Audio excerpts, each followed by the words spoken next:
சில மாதங்களுக்கு முன் சென்னை அருகே கூவத்தூர் ரெசார்ட்டில் அதிமுக எம்எல்ஏக்களை சசிகலா கோஷ்டி அடைத்து வைத்தது.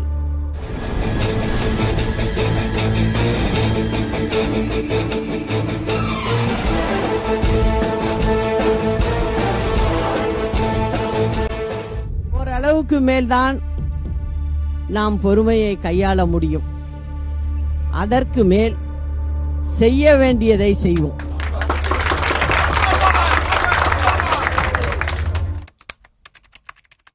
இன்று பெங்களூர் அருகே பிடதி ரெசார்ட்டில் குஜராத்தைச் சேர்ந்த காங்கிரஸ் எம்எல்ஏக்களை அக்கட்சி தலைமை அடைத்து வைத்துள்ளது. ஏன் இந்த கேலிக்கூத்துகள்? எல்லாம் அரசியல் ஆதாயத்துக்காகத்தான்.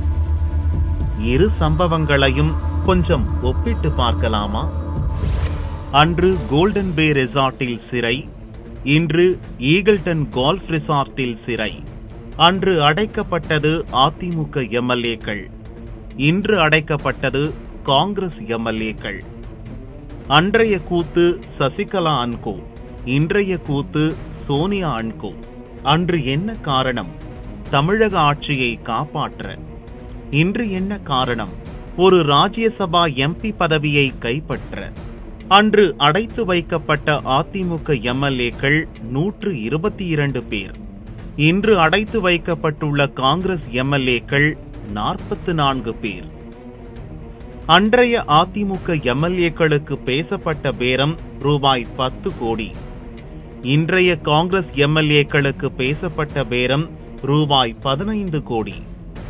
அன்று போனது தமிழகத்தின் மானம், இன்று போவது குஜராத்தின் மானம். அன்று சிரித்தது தமிழக மக்கள், இன்று சிரிப்பது குஜராத் மக்கள்.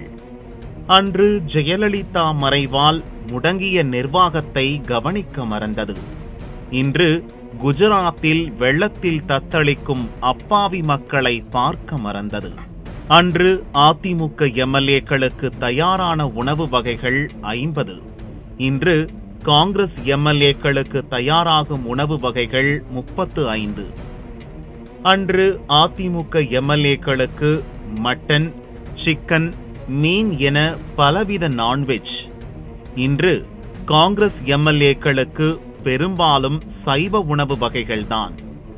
அன்று அதிமுக எம்எல்ஏக்களுக்கு மது உள்ளிட்ட சகலமும் சப்ளையாம்.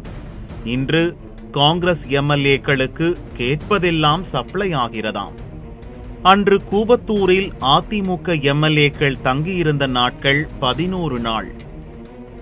இன்று பெங்களூருவில் காங்கிரஸ் எம்எல்ஏக்கள் ஜூலை 29 முதல் தங்கியுள்ளனர்.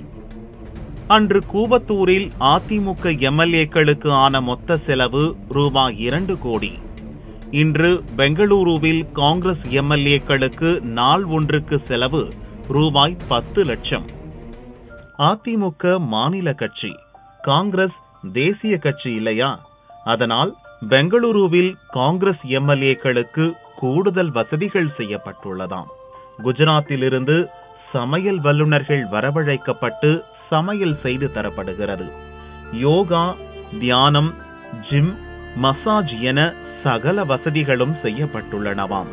மசாஜ் செய்துவிட ரெசார்ட்டில் ஏற்கனவே இளம்பெண்கள் இருப்பதால் எம்எல்ஏக்களுக்கு ராஜ உபச்சாரம் தானாம்.